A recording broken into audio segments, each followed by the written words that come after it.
Hallo meine Freunde, hola Madridistas. Hat Arda Güler direkt in der neuen Ära Xabi Alonso ein Problem?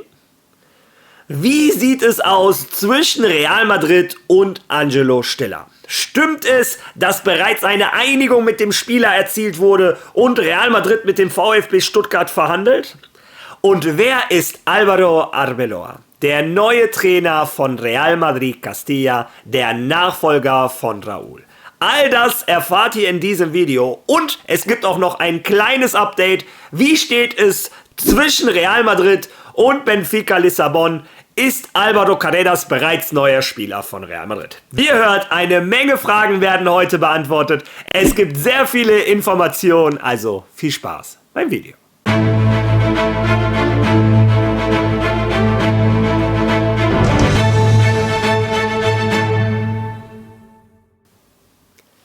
Absolut verrückte Stunden, verrückte Tage rund um Real Madrid. Fangen wir mal mit dem wohl aktuellsten Thema an, Álvaro Carreras. Da habe ich euch die letzten Tage viel mit aufgehalten. Das möchte ich heute ganz kurz nur schnell machen. Gestern Abend, kurz bevor ich ins Bett gegangen bin, gab es die ersten Informationen, dass Real Madrid und Benfica Lissabon sich geeinigt hätten. Und zwar muss Real Madrid anscheinend die kompletten 50 Millionen auf einen Schlag zahlen und das Ganze auch noch vor dem 10. Juni, damit Álvaro Carreras bei der Club-WM für Real Madrid spielen darf. Das sind die letzten Informationen, die es gerade aus Spanien gibt. Und so wie es aussieht, Benfica ist anscheinend ein börsennotierter Verein und gestern gab es die Information, dass Benfica heute der Börsenaufsicht diese Information mitteilt, dass Real Madrid und Benfica Lissabon bereits eine Einigung gefunden hätte. Wenn das so ist, dann hat Real Madrid den Preis teuer bezahlt, bin ich ganz ehrlich. Aber das ist nun mal so, wenn ein Name öffentlich bekannt wird, wie der von Álvaro Carreras inzwischen schon vor 3 Wochen, 4 Wochen öffentlich bekannt wurde, dass Madrid ihn will, dann hat der Verhandlungspartner auf der anderen Seite natürlich viel bessere Karten. Dazu hat Real Madrid enormen Zeitdruck. Die haben nicht wie sonst bei einem Transferfenster bis zum 31. August Zeit und ganz langsam immer wieder Anfragen etc. Real Madrid weiß, die Club-WM startet am 18. Juni bereits, also in 2 Wochen mehr oder weniger, hat Madrid ihr erstes Spiel gegen Al-Hilal. Vielleicht übrigens gegen Cristiano Ronaldo, denn anscheinend steht er kurz vor einer Verpflichtung von Al-Hilal. Also wäre schon interessant, Real Madrid ausgerechnet das erste Spiel gegen The GOAT, gegen Cristiano Ronaldo. Naja, wie dem auch sei, am 18. Juni geht es los und Real Madrid hatte enormen Zeitdruck. Und wenn du Zeitdruck hast und dringend verpflichten musst, dann hat die verkaufende Mannschaft natürlich alle Karten in der Hand. Benfica Lissabon ist dafür bekannt, hart zu verhandeln. Ja, und so wie es aussieht, Real Madrid und Benfica Lissabon sind sich anscheinend gestern Abend einig geworden und heute soll es offiziell sein. Ich kann es nicht zu 100% garantieren, aber aktualisiert heute bitte immer wieder eure Browser. Es kann gut sein, dass Real Madrid es öffentlich bekannt macht. Ja, apropos 18. Juni, da ist das erste Spiel von Real Madrid gegen Al-Hilal bei der Club-WM. Ich glaube, wir haben oft genug in diesem Kanal darüber geredet, wie ernst Real Madrid, wie ernst Florentino Perez diese Club-WM nimmt. Aber wenn wir ganz ehrlich sind, es wird für Xabi Alonso fast unmöglich, diese Club-WM anständig vorzubereiten. Die Club-WM ist in 2 Wochen. Wie soll er denn bitte sein neues Konzept in diese Mannschaft reinprügeln, wenn die Mannschaft noch nicht mal da ist? Die Spieler sind logischerweise alle im Urlaub. Und in diesem Sinne gab es von euch eine Frage: Hat Arda Güler kein Problem, weil er die erste Woche unter Xabi Alonso verpasst? Die erste Woche, viele wissen das, ist mit die wichtigste Woche in einer neuen Ära, in einer neuen Epoche. Xabi Alonso lernt die Leute kennen, macht sich ein Bild über die Spieler, die aktuelle Fitnesssituation und versucht natürlich seinen Plan so schnell wie möglich zu implementieren. Private Gespräche etc., Kopf sauber machen, neue Ära etc. pp. Und ausgerechnet in dieser Anfangsphase kann Arda Güler nicht dabei sein. Wenn ihr euch fragt, warum, ganz einfach. Arda Güler ist für die türkische Nationalmannschaft nominiert. Die türkische Nationalmannschaft hat 2 Spiele in den USA, gegen die USA und gegen Mexiko. Und das in der Woche vom 7. Juni geht es los. Was bedeutet das für den jungen Türken? Er kann in der ersten Woche unter Xabi Alonso nicht mittrainieren und kommt erst am 15. Juni wieder. 3 Tage vor dem ersten Spiel. Das ist natürlich mehr als ungünstig. Und ich war einer der Ersten, der gedacht hat, boah, Arda, dann lass doch so ein Länderspiel gegen Mexiko, wo es um nichts geht, lass das doch ausfallen. Oder von mir aus auch gegen die USA. Konzentrier dich auf die Vorbereitung bei Real Madrid. Wenn du dich einmal bei Real Madrid festspielst, dann ist das Beste, was deiner Karriere passieren kann. Wenn du Stammspieler bei Real Madrid bist, dann wirst du von Woche zu Woche ein besserer Fußballer. Dann wirst du der Türkei an den wichtigen Spielen, wo sie dich wirklich brauchen, EM-Quali, WM-Quali, EMs, WMs etc. In diesen Spielen wirst du der Türkei doch viel besser helfen können, wenn du ein gestandener Profi von Real Madrid bist, als in diesen beiden Freundschaftsspielen. Aber wir wissen, wie Arda Güler unterwegs ist. Die türkische Nationalmannschaft ist ihm unglaublich wichtig. Er würde, glaube ich, nicht mal ein Freundschaftstraining von der türkischen Nationalmannschaft sausen lassen. Jeder, der Arda Güler ein bisschen beobachtet, sieht, wie wichtig ihm die Türkei ist, die Nationalmannschaft, den Brief, den er an die türkischen Kinder geschrieben hat. Ich muss darüber irgendwann einen Livestream mit euch machen. Das war hochemotional. Aber wie dem auch sei, ich gebe erstmal allen Arda Güler-Fans ein bisschen Entwarnung. Das erste Training von Xabi Alonso findet am 9. Juni statt. Wie gesagt, 9. Juni erstes Training, 18. Juni erstes Spiel. Also wir dürfen alle nicht zu viel erwarten bei dieser Club-WM. Also Erwartungen bitte etwas runterfahren. Aber an diesem 9. Juni wird Xabi Alonso 5, 6 Profis haben. Alle anderen Madrid-Spieler sind selber noch entweder verletzt, ein Großteil der Mannschaft. Der andere Teil der Mannschaft ist selber noch unterwegs in der Nations League. Das heißt, Arda Güler wird nicht der einzige Betroffene sein. Also diejenigen, die mich gefragt haben, ja, natürlich ist es ungünstig, dass er erst am 15. wieder da ist, dass er unter Xabi Alonso 2, 3 Trainingseinheiten hat maximal, bis das erste Spiel ansteht. Es kann auch sein, dass er beim ersten Spiel nicht direkt von Anfang an spielt. Bitte malt da nicht direkt wieder das schlimmste Szenario aus. Das wäre das Normalste auf der Welt. Aber ich kann euch auch etwas beruhigen. Die anderen Spieler werden auch teilweise erst im Laufe der Woche bei Xabi Alonso anfangen. Und auch ein Vini und ein André Lunin werden wie Arda Güler erst am 15. wieder im Mannschaftstraining einsteigen. Also kann ich euch da beruhigen. Ja, wird bei diesem ersten Mannschaftstraining auch ein Angelo Stiller dabei sein? Diese Frage bekomme ich auch immer wieder gestellt und außerdem ist das eine Frage, die den Madridismo so sehr beschäftigt, dass sogar ein Fabrizio Romano gestern ein Statement dazu abgegeben hat. Aber fangen wir erstmal an mit einer Szene, die ich euch zeigen wollte und die ist von der Pokalfeier vom VfB Stuttgart. Ihr werdet in einem Wagen sehen, Undav, Angelo Stiller und auf den dritten Namen komme ich gerade nicht, aber ihr könnt mich gerne in den Kommentaren belehren. Und ein Fan hält die an und sagt den drei, hör mal, ihr drei seid nächstes Jahr gefällig nochmal hier. Und hört euch mal die Antwort an von Dennis Undav. Und Jungs, alle drei nächste Saison seid ihr hier, ist das klar, ja? Wir beide, ja. Ja, komm, Hallo, Madrid!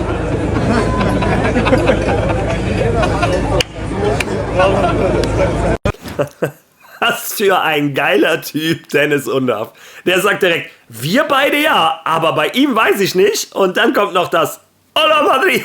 Also, natürlich ist es etwas Besonderes für einen Spieler, wenn er mit Real Madrid in Verbindung gebracht wird. Und dieses Video hat für sehr viel Furore gesorgt bei Real Madrid, Twitter etc. Es hieß, Dennis Undav hätte den Transfer von Angelo Stiller geleakt.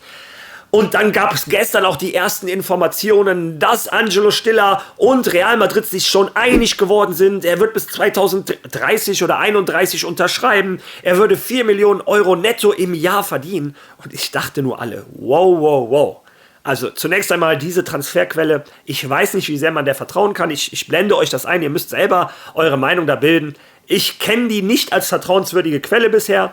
Und zum anderen, was ein Dennis Undav da macht, ist so ein bisschen Spaß unter Kollegen.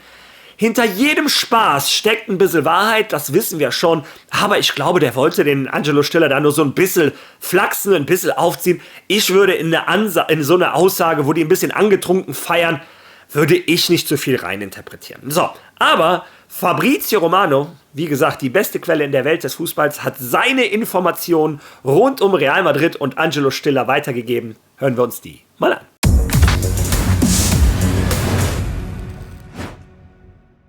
Ein anderer Name, nach dem mich Real Madrid-Fans immer wieder fragen, auch hier in den Kommentaren, ist Angelo Stiller, dieser fantastische Mittelfeldspieler. Bei Stuttgart ein wirklich großartiger Spieler. Ein Spieler, der für mehrere Vereine eine wirklich kluge Investition sein könnte. Und so ist er einer von vielen Mittelfeldspielern, die Real Madrid in Betracht zieht. Mir wurde gesagt, dass Real Madrid im Moment noch keinen formellen Schritt unternommen hat, was eine Einigung, die Kontaktaufnahme mit Stuttgart oder den Beginn offizieller Verhandlungen betrifft. Wir sind noch nicht an diesem Punkt. Wir befinden uns in der Phase der Wertschätzung, also ist er ein Spieler, den Sie mögen. Es stehen noch weitere Spieler auf der Liste von Real Madrid. Aber es ist wichtig zu sagen, dass Real Madrid Angelo Stiller schätzt. Doch bevor man sagen kann, dass Angelo Stiller der Mittelfeldspieler von Real Madrid wird, sind noch viele Schritte notwendig. Im Moment befinden wir uns also noch nicht in fortgeschrittenen Verhandlungen mit dem Spieler oder dem Verein. Und zu sagen, dass Stiller Ja zu Real Madrid sagen würde, Leute, ich denke, jeder Einzelne, der mit allem Respekt bei Stuttgart ist, würde liebend gern für Real Madrid spielen. Das ist etwas, das bei vielen Vereinen passiert und nicht nur in Deutschland oder irgendwo anders. Also natürlich würde Angelo Stiller würde liebend gern zu Real Madrid wechseln, aber im Moment sind wir noch nicht in einer fortgeschrittenen Verhandlungsphase. Ja, ihr habt es selber gehört. Besteht Interesse? Ja. Und das bestätigt von Fabrizio Romano. Aber wir sind noch ganz weit weg von irgendwelchen Verhandlungen etc. Wir sind gerade in der Phase, Real Madrid gefällt Angelo Stiller. Er ist aber nicht der einzige Mittelfeldspieler, der gefällt. Aber es besteht Interesse und es könnte sein, dass Verhandlungen starten. Er wäre ein Schnapper, 40 Millionen für seine Qualität, ist für viele Mannschaften verdammt interessant. Also, und ich persönlich vertraue einem Fabrizio Romano wesentlich mehr als anderen Insiderquellen. Deshalb der Stand der Dinge, ja, Real Madrid hat Interesse oder findet den Spieler Angelo Stiller interessant, aber nein, wir sind noch weit weg von irgendeiner Vertragsunterschrift und ich persönlich bezweifle, dass er am 9. Juni oder am 15. oder am 18. Im weißen Trikot an der Seite von Xabi Alonso steht. Ja, dann kommen wir zum letzten Thema des heutigen Tages und für mich ein sehr interessantes Thema. Einer der Spieler, wo ich ganz ehrlich sagen muss, der liebt Real Madrid mindestens genauso sehr wie ich. Und ich glaube, das ist der einzige Spieler, von dem ich das so behaupten würde. Álvaro Arbeloa, wie er in Kreisen von Real Madrid-Fans genannt wird, Uno de Noir, einer von uns. Warum ist das so? Der Spieler, der damals mit Xabi Alonso von Liverpool nach Real Madrid kam, ist übrigens gleichzeitig einer der besten Freunde von Xabi Alonso. Ich lasse mal parallel laufen, wie glücklich er war bei der Präsentation von Xabi Alonso. Die Familien sind eng befreundet, unternehmen sehr viel, also mehr oder weniger beste Freunde, Álvaro Arbeloa und Xabi Alonso. Ja, warum ist er so ein Madridista? Woran merkt man das? Insbesondere hat man das gemerkt zu Zeiten von José Mourinho. José Mourinho hatte seine treuen Soldaten, so formuliert man das, die diesen Mourinismo mehr gelebt haben als andere. Und der Soldat Nummer 1, der den José Mourinho am meisten gelebt hat, war Álvaro Arbeloa. Sie sind ein Mourinist. Klar. Und was ist Moulinismus? Nun, das ist etwas, das als ich bei Onda Cero war, da wurden einige Aufnahmen gezeigt. Ja, da habe ich versucht, ein wenig zu erklären, was das bedeutet, nicht wahr? Es ging dabei nicht so sehr darum, José zu vergöttern, für den ich übrigens eine ganz besondere Zuneigung habe, sondern es ist vielmehr eine Art, die Dinge richtig zu machen, immer offen und ehrlich zu sein, keine Angst davor zu haben, so zu sein, wie man ist. Und ja, vielleicht ist es tatsächlich so, dass ich versuche, so moulinistisch wie möglich zu sein. Und Álvaro Arbeloa wurde von den Fans dafür geliebt, weil er immer wieder die Klappe aufgemacht hat. Wenn irgendeiner Madrid angegriffen hat, wie das die Nachrichtensender gerne machen, hat er sich als aktiver Spieler von Real Madrid gewehrt. Wenn irgendein Spieler von den Gegnern mal wieder irgendwie gestichelt hat gegen Real Madrid, war er der an vorderster Front immer Real Madrid verteidigt hat. Der berühmteste Beef war wohl der Beef mit Gerard Piqué. Gerard Piqué war so ein bisschen der der Sprecher, der inoffizielle Sprecher der Kabine vom FC Barcelona, und die haben immer wieder gegen Real Madrid gestichelt, die hätten das System in der Hand, was auch immer. Und Álvaro Arbeloa hat sich mit Gerard Piqué gut in die Haare bekommen, und eins der interessantesten Interviews oder Aussagen war dieses. Hört es euch mal an. Mann, ich glaube, meinen Freund Gerard sehe ich eines Tages bestimmt im Fernsehen im Club de la Comedia. Und bestimmt wird er über Real Madrid sprechen. Er ist ein bisschen besessen von uns und naja, er weiß, dass er, egal wie viel er in seinem Verein gewinnt, auch wenn es vielleicht das wichtigste Jahrzehnt in der Geschichte Barcelonas ist, niemals die Größe dieses Real Madrid erreichen kann. Und naja, wir sind da ganz entspannt und machen einfach unser Ding. Ja, er wird Gerard Piqué irgendwann mal im Quatsch Comedy Club sehen, so heißt das Ding in Spanien mehr oder weniger, und Gerard Piqué wird mit Sicherheit wieder über Madrid reden, aber der kann reden, was er will, die können gerade eine gute Zeitphase haben, die werden nie Real Madrid erreichen. Ich glaube, man hört da schon raus, wie sehr er Real Madrid liebt, aber er wurde, nachdem er seine Karriere beendet hat, auch nochmal zum Chiringuito eingeladen, und hören wir uns mal an, was Álvaro Arbeloa da von sich gegeben hat. Er würde sich nicht mit Piqué an einen Tisch setzen. Er würde niemals beim Barça arbeiten. Und er sagt, es sei für ihn günstig gewesen, Mourinho zu verteidigen. Das ist Arbeloa, der Kapitän ohne Armbinde. Nachdem er mit dem Fußball aufgehört hatte, besuchte er das Chiringuito. Wenn ich dir Gerard Piqué Bernabeu sage, was kommt dir da in den Sinn? Ich habe keinerlei Gefühle ihm gegenüber, keine Abneigung. Ich meine, würdet ihr zusammen Mittagessen gehen? Nein, essen gehen natürlich nicht. Nicht? Weil? Ich gehe mit meinen Freunden. Ehrlich, wenn er über Piqué spricht und auch über Barça. Während Raúl einmal sagte, er würde nicht ausschließen, für Barcelona zu arbeiten, war Arbeloa im Chiringuito eindeutig. Ich glaube, Barça würde mich niemals anrufen. Ich denke, sie würden, also die letzte Person auf der Welt, die sie anrufen würden, wäre ich, und natürlich ich niemals. Lieber arbeitslos. Ein Spieler, der mit einem Trainer verbunden ist. Mourinho zu verteidigen ist für dich teuer geworden. Für mich war es günstig. Ich würde es wieder tun. Sich der Presse in bestimmten Momenten entgegenzustellen, hat mir viele Kritiken eingebracht. Ich glaube, ich hab Madrid immer verteidigt, ohne groß auf die persönlichen Konsequenzen zu achten, die das für mich hatte. Die persönlichen Kosten trägt vor allem die Familie.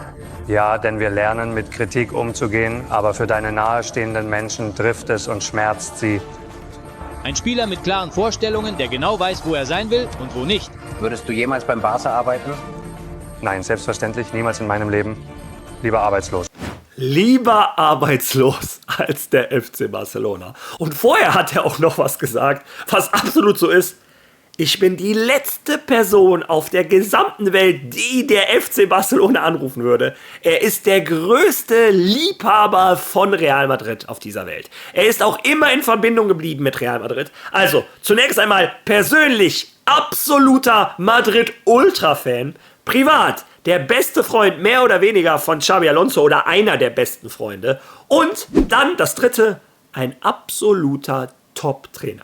Er durchlebt die Jugendkategorien von Real Madrid wie ein Schnelldurchlauf. Der trainiert sich quasi so schnell hoch wie kein anderer Trainer. Der holt Erfolge um Erfolge. Inzwischen Trainer der A-Jugend. Und mit der A-Jugend, die er hat, wächst er quasi zusammen nächstes Jahr nach Real Madrid Castilla. Und was bedeutet das für Real Madrid?